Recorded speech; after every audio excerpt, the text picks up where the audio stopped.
the next segment, final segment that we're going to talk about is the Spurs and the Thunder game just concluded, and we have an update to the series. It's tied, like I said.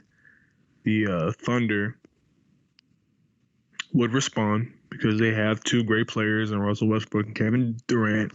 The Thunder are still buns. I don't care what anyone says. Oh, how are they bad? They just beat the Spurs. All right, first off, much respect to Kevin Durant, much respect to Dion Waiters, and much respect to the referees because they've been balling out this whole series. It's been a great effort to see the way that the refs will just put their neck on the line to get that extra play. It's an amazing thing to see. I've never seen a ref go this hard. Poor Danny Green. It's an amazing accomplishment. How the greatest transition the defender that we have in the league today. Of course he's fouling Kevin Durant. Does that make sense to anybody? That Danny Green, one of the best defenders that we have in the NBA, fouls Kevin Durant 4 times. 5 times actually. I'm sorry. 5 times. He had 5 fouls. 2 of those are not correct. At the very least, I saw about at least 2 or 3 that were like, "Come on, man, come on, really." Some of those were clean steals. Yeah, and some of those were literally just on the ball. Here's the thing: 3 fingertips touching somebody's hand is not a foul. Can we please dispel this notion that any contact is a foul? A foul is anything that stops the progress of a shot or stops the progress of movement.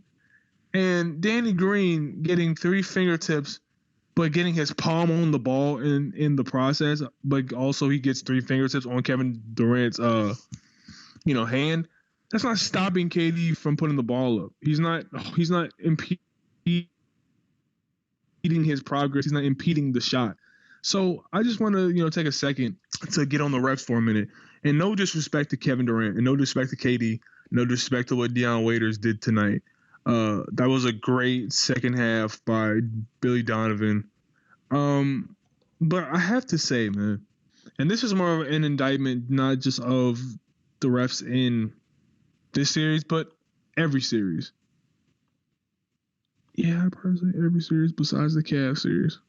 Yeah, every single one besides the Cavs and probably the Warriors. Primarily the Heat and the OKC series. Those 2 series are being botched right now, in my opinion. What's going on is official malpractice, and I just can't deal with it anymore. Every fucking call doesn't need to be called. And every call that needs to be called isn't being called. And I'm just very disappointed in the fact that we haven't unionized the refs yet. We haven't officially made referees professionals. And I just don't understand how every little bit of contact is being called, but the crucial calls are not being called. And I can name so many instances in the both Heat and the OKC series where it's just like, are you kidding me? When you can get Kawhi Leonard to, put his hands up and look at you like, are you serious? Then you done fucked up. Because Kawhi don't complain about shit. Kawhi is like, all right, the refs called the way it is. Kawhi goes into the paint. KD's feet aren't even set. He falls down. And they call offensive foul. They have to fix that. Either the charge rule needs to be fixed. Yeah, Danny Revere and Nate Duncan have been complaining about that a lot too. Either you fall and that's just what gets you the foul, or you have to look at the feet. Can we oh my god, another call. Westbrook steps out of bounds on a crucial play. On a crucial play. Goaltending. Yeah. A clear goaltend by Enes Kanter. Oh my god. the way they hacked Tony Parker every time he went to. Oh man. The way that Cantor and Adams could harass David West and LaMarcus Aldridge down low. Reaching fouls abundant, never called. But don't let Danny Green get his hand on the ball because then you got to call. Oh no, protect KD. You know we got to lengthen this series. We can't have this going 5 because then that will definitely send KD packing. That'll be bad for the NBA. Bro, the refs were so bad. They were so bad. Kawhi got upset. Like you saw him produce emotion. Well, I said, what the fuck is this? Are you serious? Like, dude, the thing is though, Tony Parker was cooking the shit out of Russell Westbrook all game. Those spin cycles. That reverse spin move that he did is so nasty. I've never seen it. I've never seen it before. I don't know. I've never seen Tony do that before. It was straight out of NBA Live. Like literally, I remember wanting to do that in real life, and I saw that. I'm like, oh my god, Tony Parker just did that. I've never seen Tony Parker do that. He must have just added that. And I've seen a lot of Tony, and he got him twice with that shit. And I was like, oh my god, Tony's reaching levels, and this is why it's bullshit to me, this win, because I don't know if the Spurs can play much better than that. Oh, I think so. Duncan didn't get to play his full minutes for the defense to be remembered. Like, yeah, and that's that argument with Ken. That's another thing. They were getting ticky-tack calls on Duncan all game. He had 4 fouls before the end of the half of the second quarter was done. Like, let these motherfuckers play, man. Like, what are we doing here? Either we're going to have a series where everything goes, or we're going to have a series where you call it tight and fair.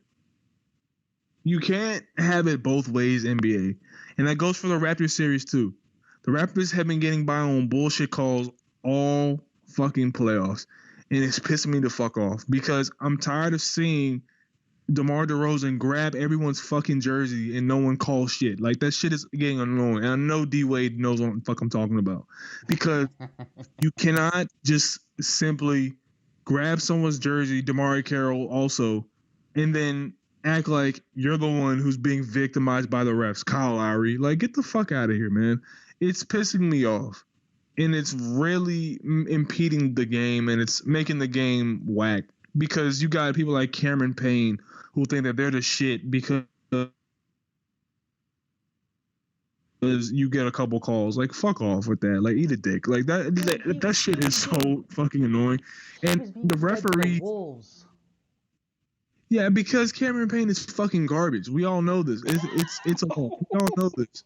And, you know, I really don't care. So I'm pretty sure an OKC fan's gonna comment, oh, really? Well, look at this game where he has, 15, but fuck off. Like, no, dude. Like, at this point, Cameron Payne is fucking... Not at this level. He's not ready. He's not there yet. Right now, this dude... Donovan didn't do him any justice. This dude is fucking trash right now. He was getting destroyed out there.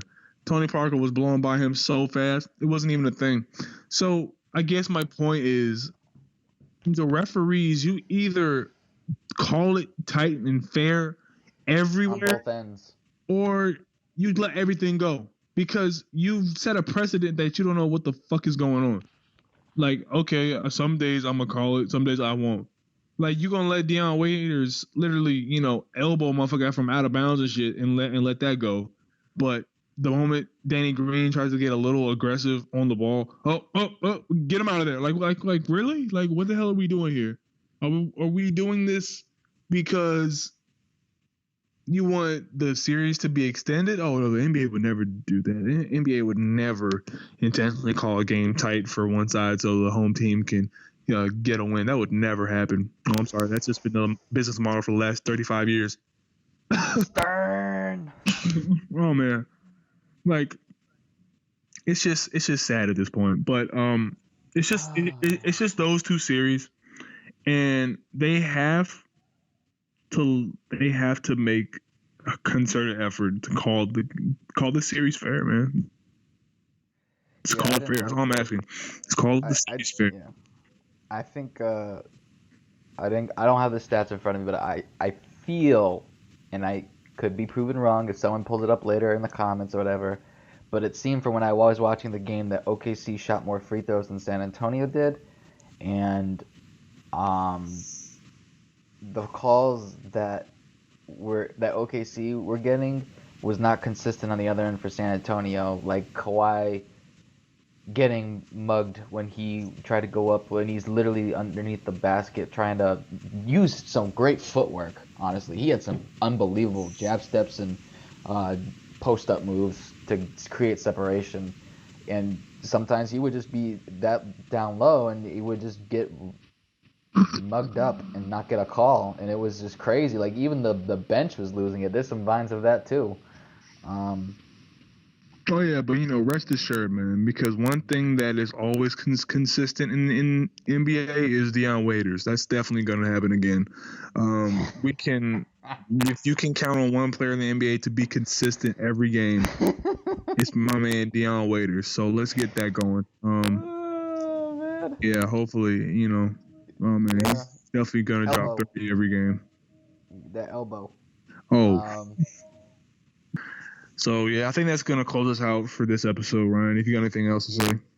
Yes, everybody, I haven't said it already. Please subscribe to Dead End Sports, youtube.com/Dead End Sports. Make sure to follow their Twitter at Dead End Sports. Make sure to follow Q at Q Got No Rings. Make sure you can follow me at RLS003. Make sure to follow Off the Bench at OFFTHABENCH. Follow all the socials. If you're listening to this on Audio Boom, leave a like rating. It helps the show out some more.